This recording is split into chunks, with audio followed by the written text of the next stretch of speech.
Hello friends, ഇന്ന് ഞാൻ വന്നിട്ടുള്ളത് മുട്ട ബജി എങ്ങനെ തയ്യാറാക്കാം എന്നുള്ള വീഡിയോ ആയിട്ടാണ്.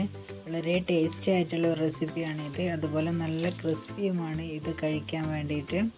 അപ്പോൾ എങ്ങനെയാണ് ഇത് തയ്യാറാക്കുന്നത് എന്നുള്ളത് വീഡിയോ കണ്ടാലോ.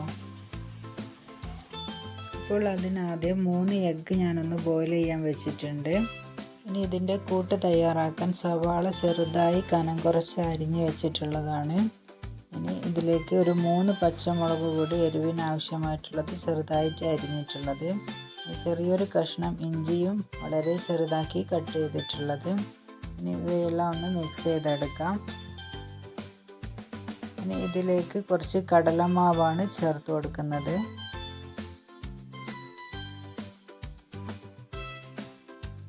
അതിലേക്ക് ഒരു നുള്ളു അരിപ്പൊടി കൂടി ചേർത്ത് കൊടുക്കുന്നുണ്ട്. നമ്മുടെ റെസിപ്പി ക്രിസ്പി ആയി കിട്ടാൻ വേണ്ടിയിട്ടാണ്. ഇതിൻ്റെ അളവ് കൂടാതെ ഇരിക്കണം. പിന്നെ എരിവിന് ആവശ്യമായിട്ടുള്ള മുളക് ഇട്ട് കൊടുക്കുന്നുണ്ട്, മുളക് പൊടി. പിന്നെ ഒരു നുള്ളു മഞ്ഞൾപ്പൊടി ഇട്ട് കൊടുക്കുന്നുണ്ട്. പിന്നെ ആവശ്യത്തിനുള്ള ഉപ്പും കൂടി ചേർത്ത് കൊടുക്കുന്നുണ്ട്. ഇനി കുറച്ച് വെള്ളം ഒഴിച്ചിട്ട് ഇതൊന്ന് നന്നായിട്ട് മിക്സ് ചെയ്തെടുക്കാം.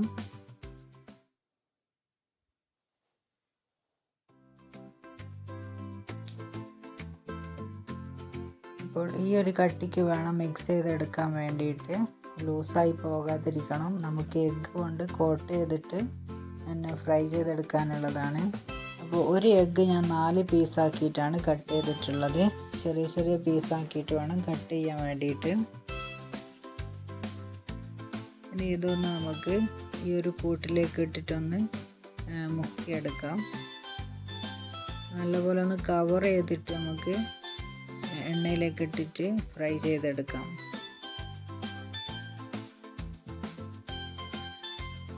അപ്പോൾ കൂട്ട് ലൂസായിപ്പോയി നമുക്ക് കവർ ചെയ്യുമ്പോൾ റെഡി ആവില്ല. അപ്പോൾ കൂട്ട് ലൂസാവാതെ വേണം നിങ്ങൾ മിക്സ് ചെയ്യാൻ വേണ്ടിയിട്ട്.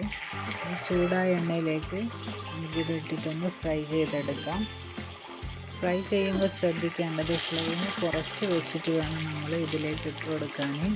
ഒരു റെസിപ്പിക്ക് ചെറിയൊരു റിസ്ക് ഉണ്ട്. അത് നമുക്കിത് കുക്ക് ചെയ്യുന്ന സമയത്ത് ഇത് പൊട്ടിത്തെറിക്കും, മുട്ടയായതുകൊണ്ട്. അപ്പോൾ ഫ്ലെയിം എപ്പോഴും കുറച്ച് വെച്ചിട്ട് വേണം നമ്മളിത് വേവിച്ചെടുക്കാൻ വേണ്ടിയിട്ട്.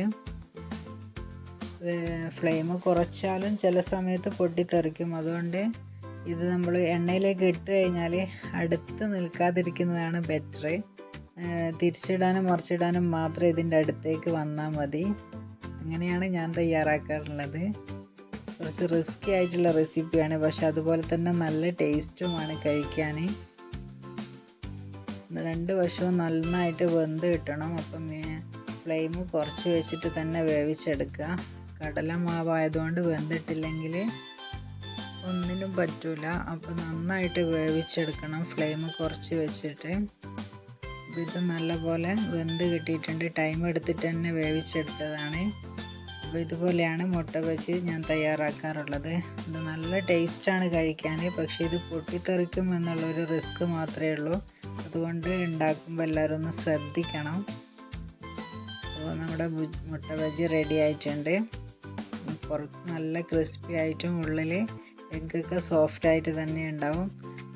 പിന്നെ ഒന്നുകൂടെ പറയുകയാണ്, ഇത് ശരിക്കും ബോംബ് പൊട്ടിത്തെറിക്കും പോലെ തന്നെ നല്ല രീതിയിൽ പൊട്ടിത്തെറിക്കും. അപ്പോൾ വളരെ കെയർഫുള്ളായിട്ട് വേണം ഈ റെസിപ്പി ഉണ്ടാക്കാൻ വേണ്ടിയിട്ട്. അപ്പോൾ വീഡിയോ ഇഷ്ടപ്പെട്ടാൽ ലൈക്ക് ചെയ്യാനും സബ് ചെയ്യാനും മറക്കരുത്. Thank you.